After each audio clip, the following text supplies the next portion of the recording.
Okay, guys, it seems something's going on a little bit. If you have a meeting with the President of the United States, it's often got to be worked out long in advance and whatnot, but old Yellen's been having a few impromptu meetings. One on the 6th of this month, then one on the 11th of this month, and scheduled another one for the 12th and another one for the 13th, and it's like, hang on a minute, you're seeing him like 3 days in a row? What the hell's going on?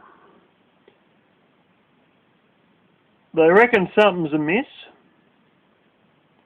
It's the way it's looking, don't be surprised if there's 8 meetings she has with the President this month. That's quite likely. There have been other times where they've had 6 meetings before, but you know, to have any more than one a month or something like that is a bit irregular. It may suggest there's a bit of a panic going on in the background, a panic they don't want to talk about.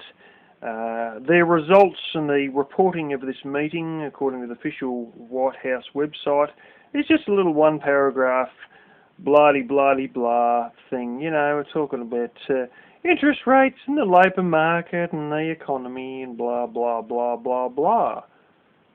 But why is it so important that you have a meeting one week and then another week later you have another one, followed by another one the next day and one the day after? There's something going down and they're not telling us. And it's likely that one bank has just about gone arse up and they're trying to find other banks to buy it, or you know, a bit like the whole Bear Stearns shitstorm.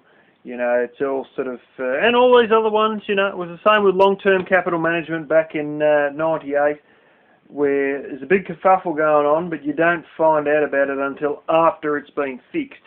But just the sheer amount of meetings one day after the next, these two, you know, they won't get together for, you know, maybe once a month, maybe every second month, but this is like, you know, one day and then a week later, 3 days in a row, and it's like, hello, like, why so many meetings? So anyway, we'll find out if there is anything at a later point, but it's probably someone's just about stuffed. Even our economy over here has been dumping out. We've had another little shenanigan. There's a mob called Target. I think you've got it in the States, but anyway, Target Australia's, according to the reports, they've sort of lost their way as opposed to what market they're really going for, what they're really trying to do. They've had declining profits and continue to have declining profits, and now it turns out, those of you who are a few years older, you remember, I think it was also about 97 or 98, somewhere around there, might have been 97.